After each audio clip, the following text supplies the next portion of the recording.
Welcome to the Modern Manifestation Podcast. I'm your host, Bree Brown, a business mindset coach, entrepreneur, and a top competitor in a male-dominated industry. I'm a native Texan, the youngest of all brothers, and a lettuce-hating, wine-loving, curses like a sailor, recovering perfectionist. I've spent over a decade building my commission-based career, and my life's purpose is helping other women achieve the same multi-six-figure success I achieved before I was 25.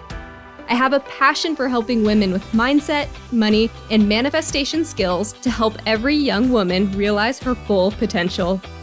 If you're looking for vulnerable conversations, professional development, inspiration, or even a kick in the ass to get you motivated, you have come to the right place.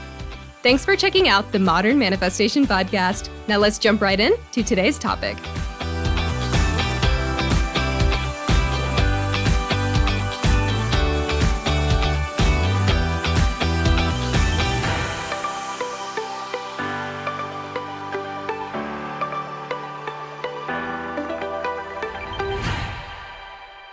Hello, and welcome back to the Modern Manifestation Podcast.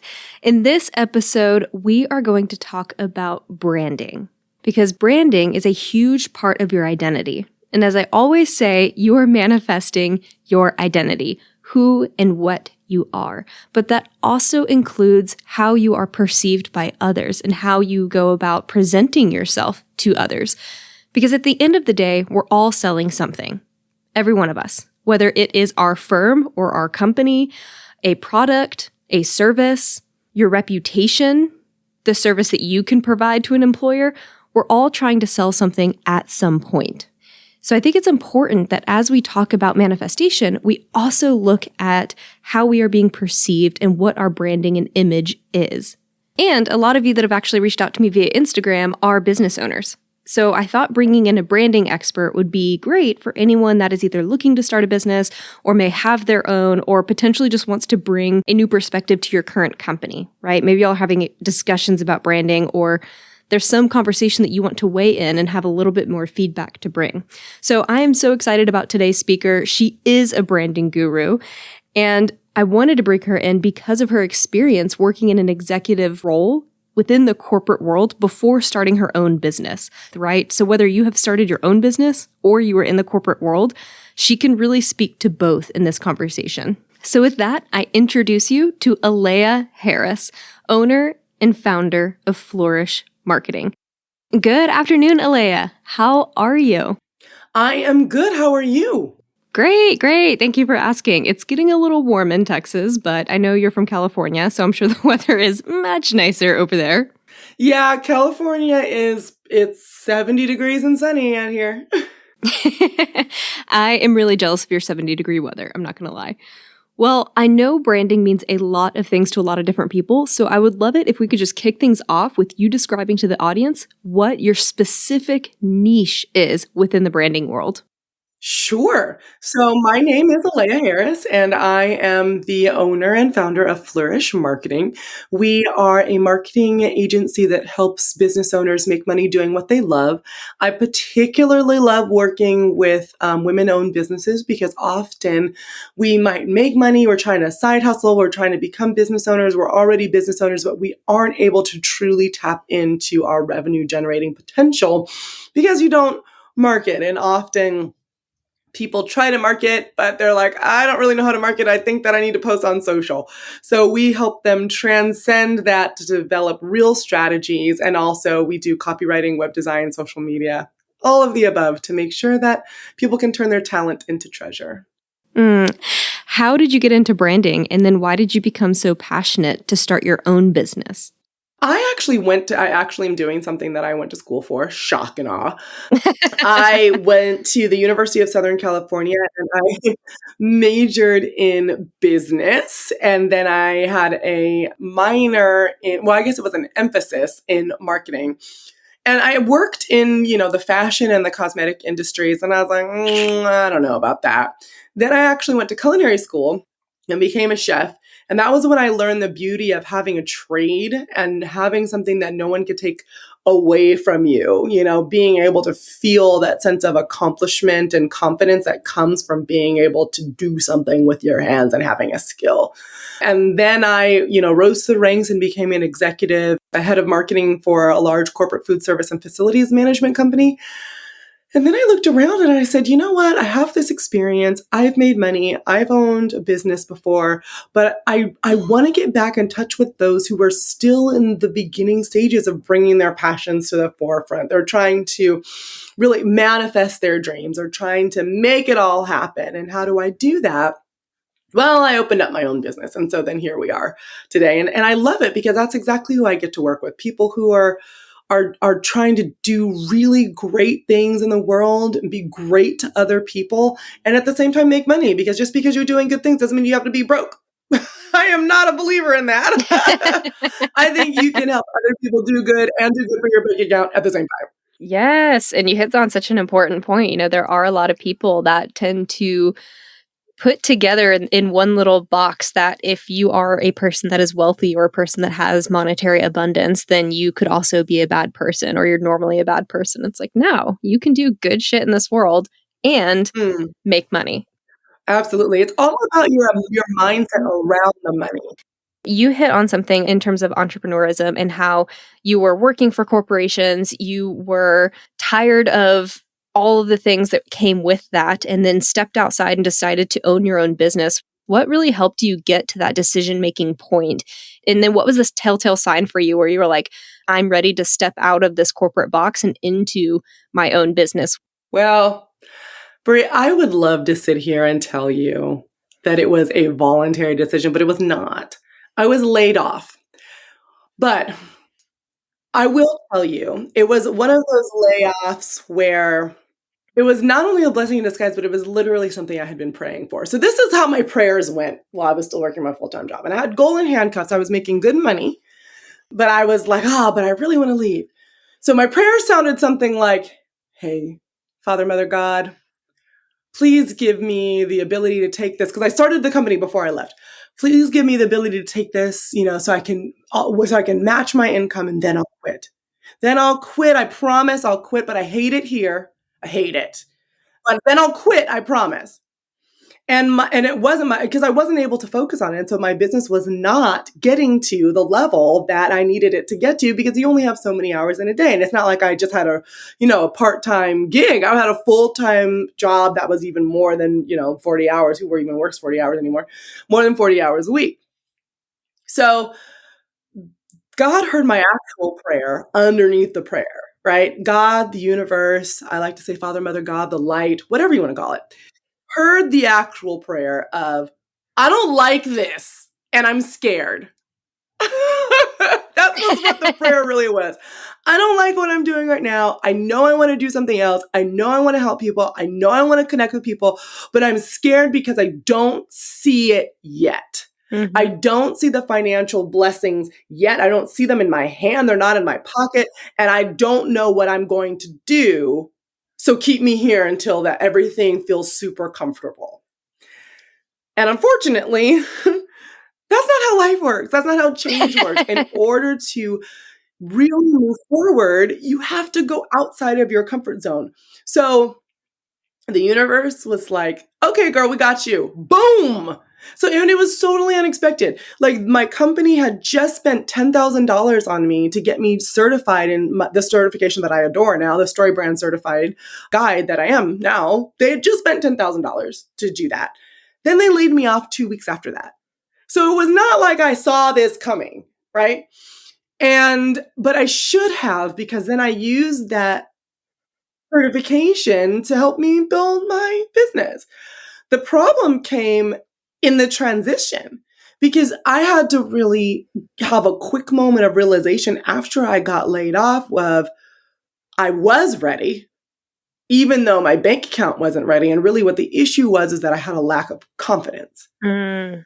I needed to realize that I had everything I needed to build a business. And not only did I end up building a business, a successful business, but I built it in the middle of a pandemic from scratch. So If you are deciding that you're like, when is it time to quit or when is it time to get laid off? I don't know if it's ever a good time to get laid off. But if it's ever a time to get laid off, you ask yourself, do you have what you need? Right? Do you have everything that you need? And most likely you already have it within inside of you.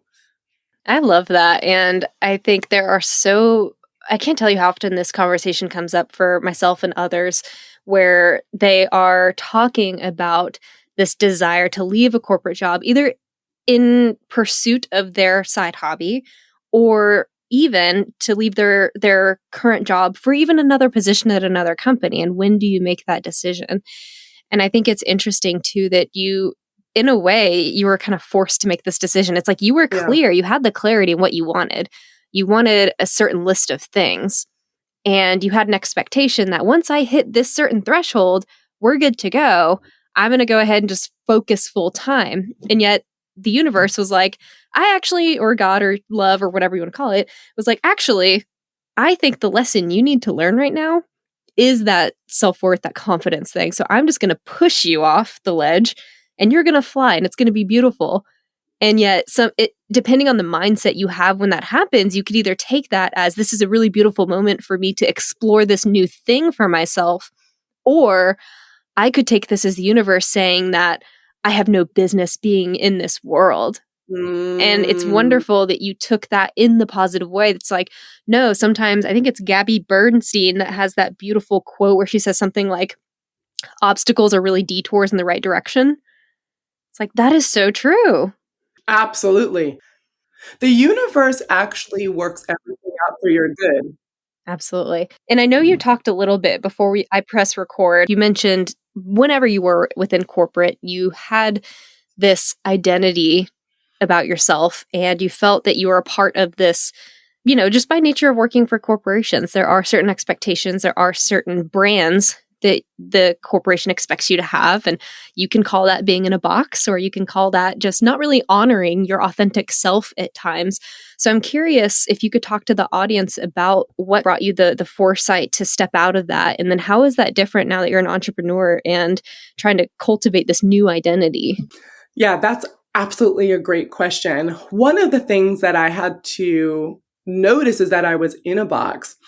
And I noticed it when I was still working full time. When so I was like, oh, I don't feel like, if I traveled a lot and I would put on this outfit or that outfit, because that makes me seem like I'm whatever, more professional, more competent, whatever it was, whatever image I felt like I needed to put out in the world. Mm-hmm. And I was like, oh man, I really just wish that I could wear this, or I could wear this bright color, or I could do whatever I wanted, but that's probably not appropriate, right? So I realized that there was a box, but it didn't take me, it took me until it took me until I was laid off to really understand that I had so much freedom. When I got the news that I was laid off, I had two feelings: freedom and fear. Fear mostly because of finances, and kind of only because of finances. Like, oh, that was my main stream of income. What am I going to do now? But the freedom came from, now I can do and be who I want to. I can explore the inner worlds that I've always been exploring. So I am an active, meditator. I have a strong relationship with spirit and the spiritual world. I'm very much into working from the inside out, right? But I wasn't able to truly bring all of that into my role in my business. And if you talked about it, they'd be like, that's inappropriate. That's religious talk. And I'm like, it's actually not religious. I'm just sharing you what's in my heart. Now I could talk about whatever I wanted to, right? The problem was starting to feel comfortable with that and actually even knowing what was still left in that box I had created for myself. It had been so long since I had really truly stepped into the fullness of who I was that I wasn't even quite sure who that was. I had to get to know myself all over again. And realize that the person that I was before I stuffed all that stuff away in the box that I felt was inappropriate or wouldn't get me ahead, that person is not the same person I wanted to be. I had the opportunity to cultivate my fullest expression of who Aleya Harris is, and I have enjoyed it. But it did take a while. I had questions like, well, is this okay? Is that okay? Can I do that? Can I say that? Or for me, especially as a Black female, can I wear my hair that way? Will people think that I'm like not professional? I don't know what I'm talking about if I put my hair in braids or whatever. And I just let it all go. When I first started, and just in general, I wear my hair straight, I wear my hair curly. I was wearing my hair straight all the time, because that was the professional look, quote unquote. Then I was like, well, but what if I wanted to put some braids in because I just don't feel like doing my hair for a couple weeks? Like, is that okay? Yes, it's okay. Yes. If you're listening and you're like, is this okay? Yes, it's okay. If inside you want to wear what you want, dress your hair up as you want, speak how you want, speak your mind, it's okay. As long as you are kind to yourself and others, you are doing the right thing. If you're being called to speak on a topic that might make you uncomfortable, right? So, for example, during last year, the resurgence of kind of like the second civil rights movement in our country and the resurgence of white supremacy and the focus on anti-racism, I felt called in my heart to say something. And I'm like, I mean, I know I'm a Black woman, but I'm not like a diversity and inclusion person. I've never like really said anything. And even in corporate, I was always the only Black everything. Black female, only Black everything. You look around, you see a whole bunch of white men and me. And so it was not a super popular thing for me to talk about. But I just felt called to speak how I felt. And it wasn't like I was saying, oh, I'm angry and crying. And, that's bad marketing, BT dubs. If you're always angry and always crying and always lamenting, people fall away from that. People gravitate more towards positivity. But I did want to share my story, the story of my husband and how I felt. And I had to sit with myself to say, Aleya, this is the next moment in your development. You told yourself you wanted to build an empire where you could flourish into your full self. Now is your chance. And I did. I took it. I created a video in my Facebook group. I, started speaking. I started writing articles. I started telling my publicist that I wanted to speak on stages, well, virtual now because we're in the pandemic, about these things. I got together with my husband, who's a sociologist. We produced content. And all of a sudden, I felt free. And I was helping a lot of people. I got feedback from a lot of business owners. Black business owners were like, wow, we're so great that we can see someone like you talking about what we care about, and allies that are like, thank you for educating me. Thank you for partnering with me. And I made the closest connections I have in my career thus far because I was actually myself. And that's who I attracted, people that liked me for me with all of the things that I had to say. And that's been the biggest benefit of taking all the stuff out of the box, taking a look at it, seeing what I liked, being able to cultivate my inner self and express that outwardly. It's been amazing. Wow. Thank you for just sharing and being open with us about that part of your journey. And if you're willing to share it with me, I would love to link the content you created in the show notes to help people engage with the conversation around anti-racism and help educate people from your perspective. And man, I just really loved everything you just shared, and I recognize that being a white female in a male-dominated industry is a very different experience than yours, and yet your comments about trying to fit in with a sort of corporate uniform just really, really resonates with me, because when I first got into corporate real estate, it was, and is, to be honest, extremely male-dominated, and I felt this intense pressure to be less girly and to become one of the guys. So I felt pressured to go out and buy all these neutral, the grays, the blacks, the khaki pantsuits and wear them every day to work. And it's almost like you were issued the patent leather shoes that they all had. And, we kind of joked that they would wear the same shit and match each other every day. Like they would all wear the navy blue pants with the brown leather shoes, the brown belt, the white button-up shirt. And it's just like standard issue. The shirt might be light blue if they're feeling fancy.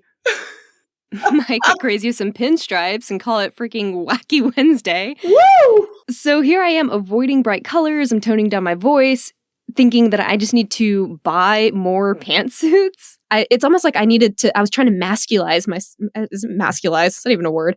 Masculinate or really just embrace this masculine energy of like, I need a pantsuit. Yeah, I would do the same thing. I purposely didn't wear like things that made me look super feminine. And I'm girly, like girly girl, like pink lipstick, favorite colors pink, unabashedly girly. But I would be like, no, I'm gonna wear black. Yes. I know. When I had that same experience, it's like 3 years ago, I had like a total wardrobe shift where all my pantsuits were donated. And I just went out and got like all the colorful shit. Like I love scarves, went and got like a bunch of silk scarves to like tie to my purses and crap. And was like, I'm getting Meryl Streep and Devil Wears Prada in here because I cannot wear another damn pantsuit, especially like the brown pantsuit, the gray. I'm like, I'm done. I can't do that anymore. And I don't mean to talk about wardrobe the whole time, but that carried into not only what I was doing physically with my clothing, but that carried into how I carried out myself in a conversation, how I presented myself to clients. And I was very much struggling with this internal conflict of why is it that I feel like I'm not doing well at this job and I feel like they're doing so much better.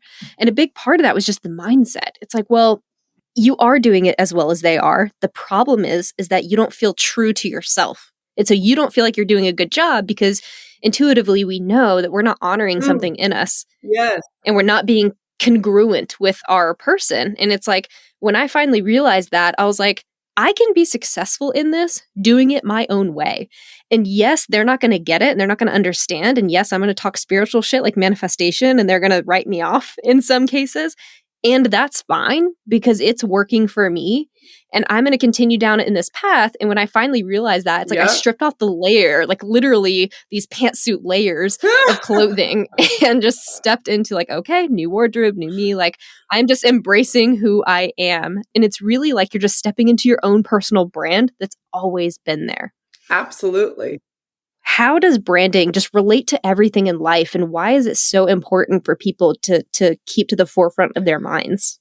That's a really great question. And when people think of branding, they often think about a logo. What does my logo look like for my business? Don't use Times New Roman. No. I would take Times New Roman over Comic Sans any day. Or papyrus. So if you feel attacked and those are the colors, the fonts you're using, just change them. No one will know. You don't even have to tell us. But people think of your logo as the starting point. Oh, I need a brand. I need to get a logo. Actually, the logo is something that you work towards. Think of your logo as your award for crossing your brand finish line. Your brand doesn't start with colors or fonts or even images. Your brand starts off with words, pretty simple words, actually. The first one is the problem that you solve. What problem do you solve for your clients? What challenge or pain point do you solve? Mm-hmm. So, for example, if you're like, I want to be a cake maker, I want to open up a bakery. Well, you might have a problem to solve if there's no cake makers that do what you do in your area. You do not have a problem to solve if there are 40 in a 2-block radius, right? So you need to think about, am I solving a problem? If you're not solving a problem, you will not make any money because no one cares about you starting a business. 0 people care.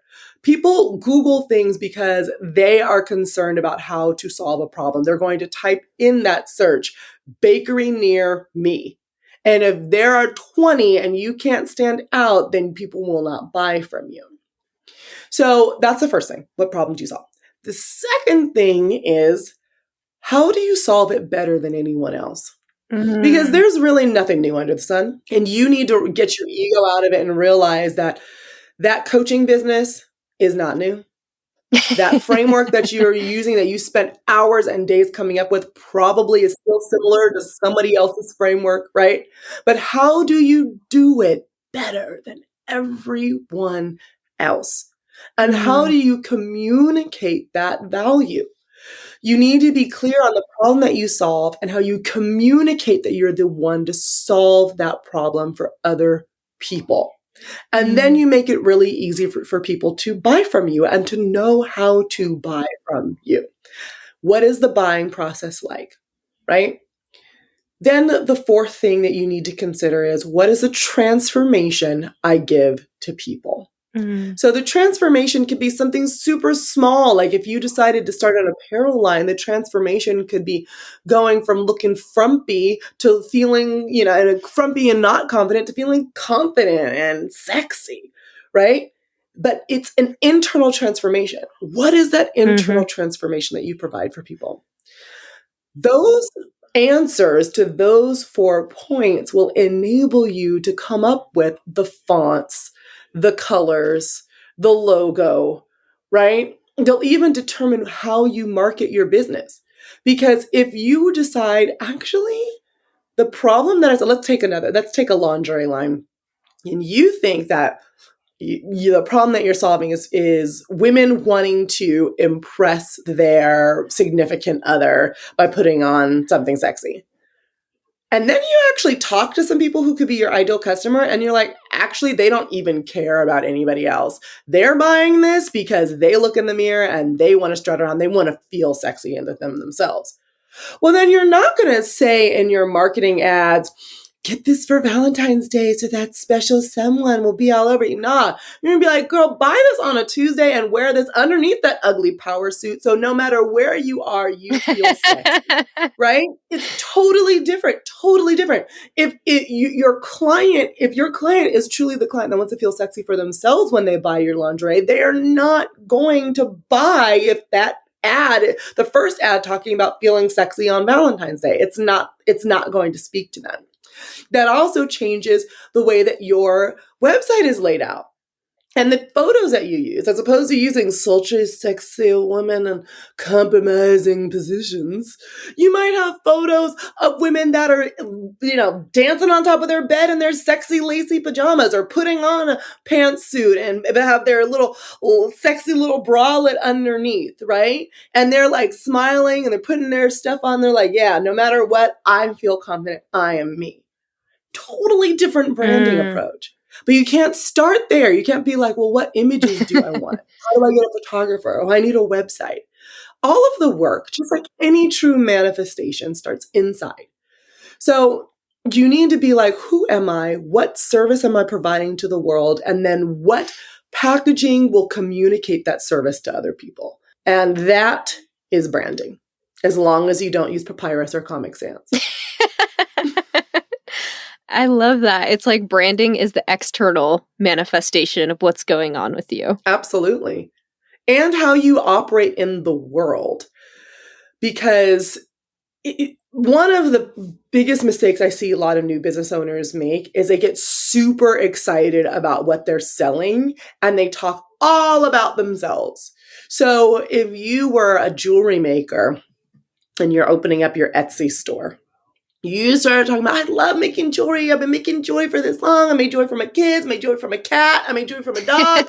I make all the jewelry. No one cares. No one cares. What they care about is your jewelry hypoallergenic? Because that's what I'm going to search for in Google and what I'm going to search for in the Etsy search bar. Is your jewelry, if you have like diamonds in your jewelry, are they conflict free, right? What is your return policy, right? Like how, if you use, like I have a lot of Hamsa hands or Hand of Fatimas or whatever you want to call it. I like jewelry with that in there, but it's like this, there's in a lot of different religions that have that symbol. Like, is it pulling from the Judeo-Christian version of it? Is it the Muslim version? Like, what? Tell me about the jewelry, not about you.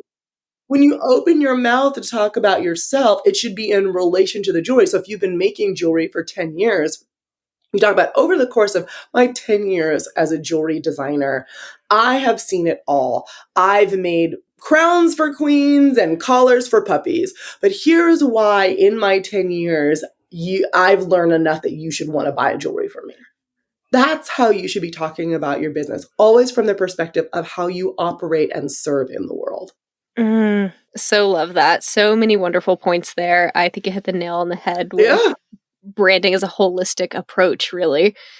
And what do you have, speaking of branding and just like owning who you are and how you operate in this world, one thing I saw that you talk about on your website is helping women identify how to put a number on their value or how to charge for their services. And I hear this all the time where people are, I feel like Yes. this discussion is constantly being had on social media and just various other podcasts. So I'm just so curious what your perspective is on this and how a woman that is starting her business can start to quantify her time, her value, and how she should be looking at it from a more holistic perspective. Absolutely. So, first of all, I urge you to figure out what your hourly rate is. Doesn't mean you have to charge hourly, but figure out what your hourly rate is.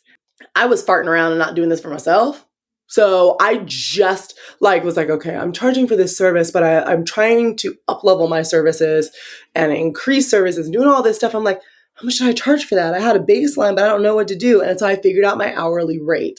How I did that was I looked at how much money I wanted to make over the year, how much, what that broke down to weekly, daily, and hourly. And I was like, okay, if I worked, and I did it so that I was like, if I only worked, 11 months out of the year, say I take a month worth of vacation somewhere in the year, and I only worked 4 hours a day on client work, then what it is. Don't be like, if I work 52 weeks out of the year and 8 hours a day, like that's not how it works. Because if you run a business, you have to leave time for other things, like, listening to podcasts and doing, email and hiring and all that stuff. So if you're like, if I only did client work for 4 hours a day, then what would my hourly rate be based off of my goal?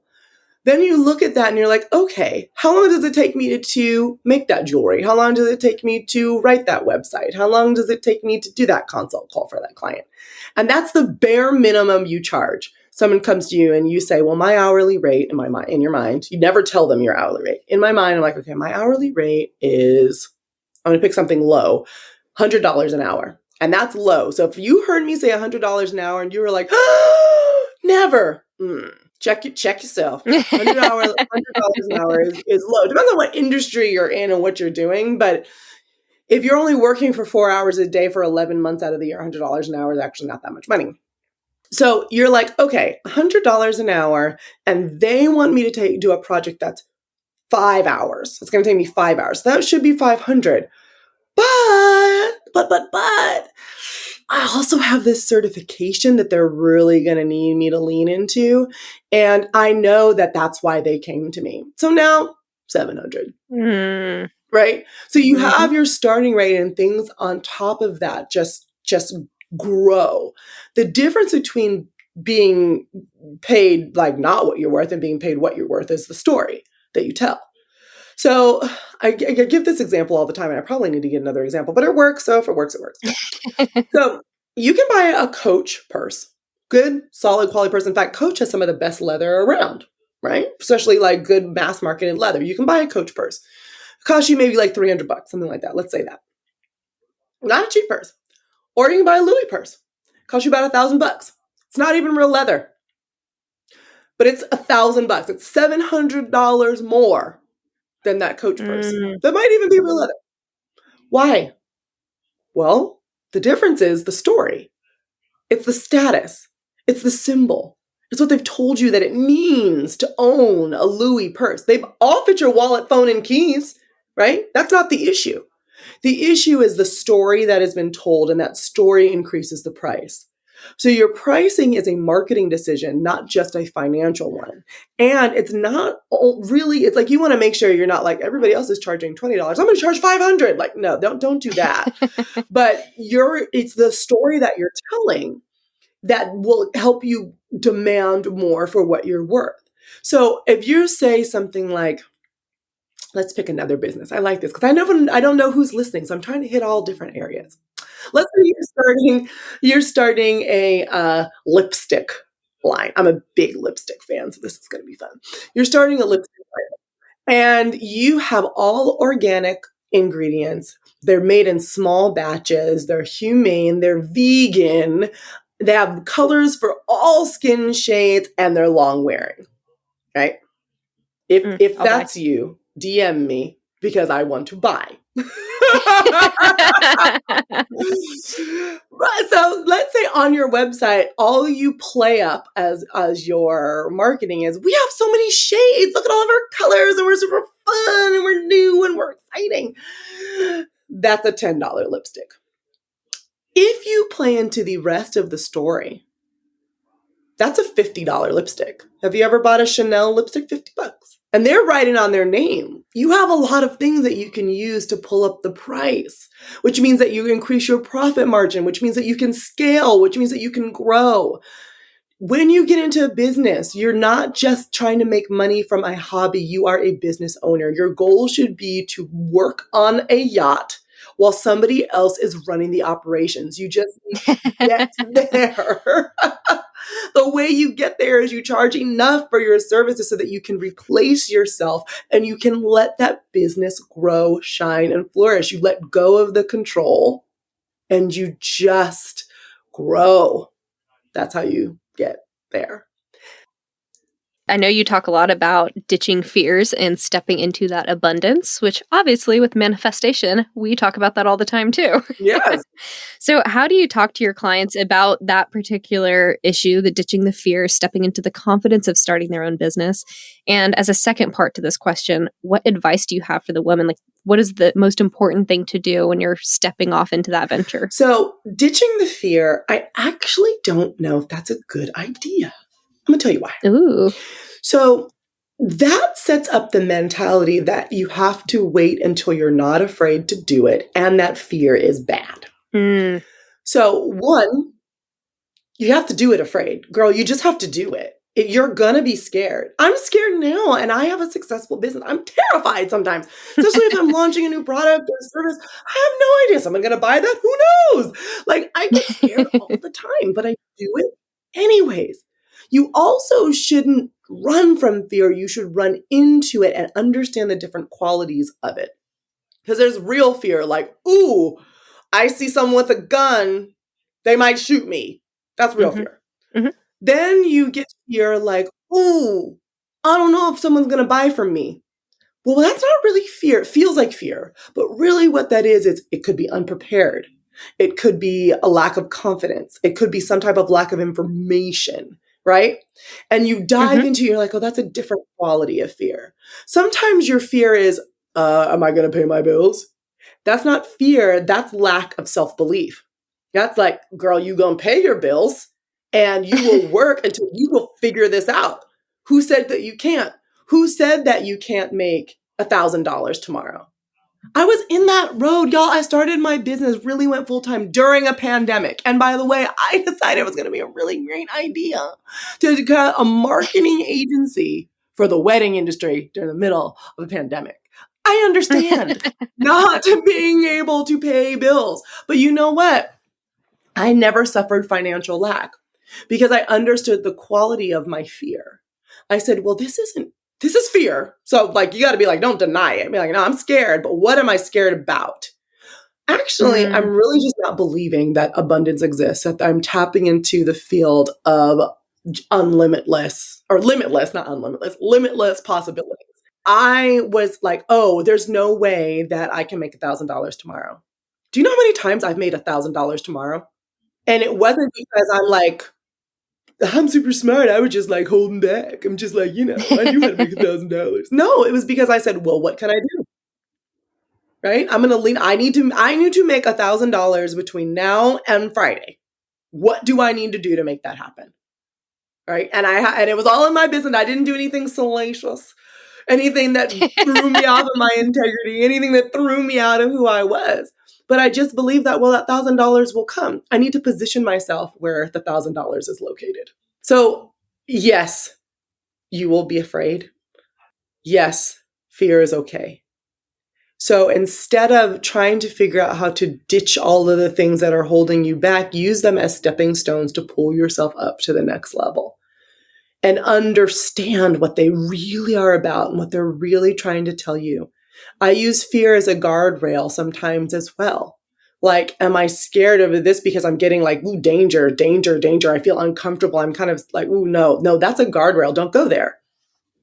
So dive in, and you might actually be thankful for the fear that you had and how you were able to use it as a tool for your upliftment. I love that. And I know we talked a little bit about, this mindset work that you've done and I've done myself, and specifically coaching, and as well as community. And I know you mentioned having the spiritual coach earlier. So how has this played into your role as a business owner? And I really want to hear about that spiritual component too. Like, how is that influencing how you're operating in your own space as your own business owner? Yes. So I have a spiritual coach who I adore, and I've been working with her for years now. And it's not because, I want to be very clear, it's not because that I feel like I can't talk to God on my own. Because a lot of the times in organized religion, that's the message that you are given, is that you need someone else to talk to God for you. No. God and I are homies. We chat all the time. It's because I needed the guidance through the dark patches, right? What am I even dealing with? And I needed to lean into the dark and have someone that could pull me out if I needed them. And that's what Monica Lasque from My Sacred Aura, totally going to name drop her, go Google it. It's mysacredaura.com. I'll put her in the show notes. Been incredibly helpful for me. She's been incredibly helpful for me over the years. But then she's one of the ones that encouraged me. She goes, you are a spiritual teacher. You're a spiritual guide. Because what was happening, random people were like finding me through my website or finding me through social and starting these conversations with me that were much deeper than marketing. And then I found myself talking to them once a week. And then I found myself, being very spiritually connected to what their issues were. And then I was like, wait a minute. What's happening? I am now turning into a spiritual coach, and it was a natural progression for me, and I get so much fulfillment from it. But then we're talking about boxes. Apparently I compartmentalize quite well. I put spiritual stuff in one box, and then I put business stuff in another box. Mm-hmm. And then I said, I don't like boxes. I don't like boxes. And I'm not being of full use and benefit to my clients by compartmentalizing the parts of me. So I am a firm believer that you need to use your spiritual center to guide your business. Doesn't mean that you run around talking about God all the time. Doesn't mean you run around talking about manifestation and abundance all the time. No, but you personally are spiritually centered. That does a lot of things. One, it helps you cut through the crap. I don't have to worry about, am I on track? Am I off track? Because I'm connected. My goal, I ask for the light. I stay connected. And when I'm not, I can tell. I get burned out. I get tired. And I feel like I'm trying to do all the things. I lose my path and I lose my track. When you're also spiritually connected, you're able to help other people so much easier because you aren't trying to be the brainiac with all the answers. You get spoken through, as opposed to trying to like rack your brain to be like, oh, what does this person need? Oh, what does this person need? Right? It's like, oh, actually, I have a feeling that you actually need me to tell you to go take a nap. I know what you want is branding strategy. I get it. We're going to do branding strategy, but I really feel like you should, maybe we could reschedule it for tomorrow because you are exhausted and you're not even here with me right now. I had that conversation with someone. She broke into tears. She goes, oh my God, you're so right. And I'm tired and I'm this and I'm that and I'm this. I'm like, yeah, I feel you, dog. I feel you. So when you're spiritually connected, when you're talking about manifestation, when you're talking about abundance, when you're working through your own crap, you are a much better business person. And you're able to actually build a life that you love as opposed to trying to construct a life that you feel like you are supposed to love that you don't love. And you feel totally off center. And you look back and you're like, oh, that business, yeah, I'm just going to go back to working my 9 to 5 because the business thing was just as much emotional labor. And it's not supposed to be that way. It's not supposed to be that way. I love that. I love your holistic approach to incorporating spirituality within your success as a business owner, because I do think that so many people try to compartmentalize those two things as totally separate entities. So I love, love, love that answer. So what is your favorite manifestation story? I wrote underneath the guidance of my spiritual coach. Well, it's called an ideal scene. And I wrote on there, it starts off with, I am an empire builder. And it's a whole page, so I'm not going to recite it to you because I don't know it. But it was, the high points were, I'm an empire builder. I do what I love. I wake up every morning feeling like I'm walking in my purpose. I have community of like-minded people around me who support me. All this stuff I did not have when I wrote it. Mm-hmm. And I wrote it, didn't even really believe it, but I wrote it in present tense.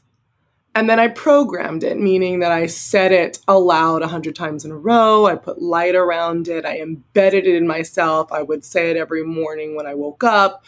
And then that kind of fell off because, human being over here. And I kind of almost forgot about it. The other day, I went and I looked at it, and I have almost everything on that ideal scene. And it's not because I'm like, oh yeah, I worked towards that and blah, blah, blah. No, that was manifestation. I put it out there. I asked for spiritual support. I programmed my basic and my higher self so that we were all in alignment. Mm-hmm. And then my steps were ordered to help make that happen. And now I don't have everything. So now I might need to go back and reread it every morning again. I don't have everything on there, but I've gotten so much closer, and I can see that everything that I've been going through has been very intentional to get me what I want. The universe is designed to prove you right. So if you put out into the world what you really, truly want, you program for it, you will get it. It's not let's see if this whole spiritual thing works. I'll try this God out. They're so woo-woo. No, it will work. And the funniest thing is when you practice practical spirituality, you don't even have to believe it. So I wrote some of that stuff on there when I was still working this job, didn't really see how I was going to get out of that job. And I was like, I'm going to wake up every day when I want to wake up. And I'm going to love what I do. I'm going to love the people I talk to every day. And I'm like, okay, right. As I'm sitting there at 6:00 in the morning feeling like, oh, if I have to talk to that dude one more time. I didn't even really believe it. So I manifested the path and the life that I love and will continue to do so. And I just feel really blessed to know that the universe is on my side, just like it's on your side. And I think that's pretty cool. Love that story. Thank you so much for sharing. And I feel like the best thing you did for yourself too in that moment was releasing and just letting go and allowing the universe to work for you. So where can people go to find out about you and get more information, get in touch with you? Give us all the places we can find you, and I'll make sure to put them in the show notes too for anyone listening. Absolutely. So my website is flourishmarketing.co, not .com, .co. And you can also follow me on Instagram at Aleya Harris, ALEYAHARRIS. And you can DM me. We can talk about, I love it when people DM me to talk about podcasts, episodes, and dive in, because then we get to, it's almost like the after party. We get to talk one-on-one about all the stuff that we talked about. So feel free, send me a message. Perfect. Well, thank you so much for hanging out with me today. And I can't wait to share this information with all the listeners. I really, really appreciate your time today. Thank you so much. I've loved being here. And a huge thank you to all of the listeners. As I said earlier, I will link all of Aleya's information in the show notes. That way you can head over there and find her quickly. And if you enjoyed this business topic, shoot me a DM on Instagram and let me know what other topics you might be interested in. I'm more than happy to go out and find more experts that can marry manifestation with practical strategies. Thank y'all so much for hanging out with us today, and I will catch y'all next Monday. Until then, go out there and manifest some miracles. Thank y'all so much for hanging out with me today. If you enjoyed this podcast, hit subscribe so you can stay up to date with new episodes. As always, we would love it if you would share this episode with friends and family who could use the inspiration. As a new podcast show, we would really appreciate your honest feedback so I know what you like and what you could use more of. As a thank you for leaving us a rating, we will send you our 7 weekly tips to create space for abundance.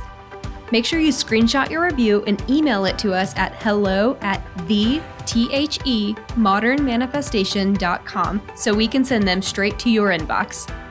If you'd like to stay connected, you can find us on Instagram or Facebook at Modern Manifestation, or you can head to our website at themodernmanifestation.com.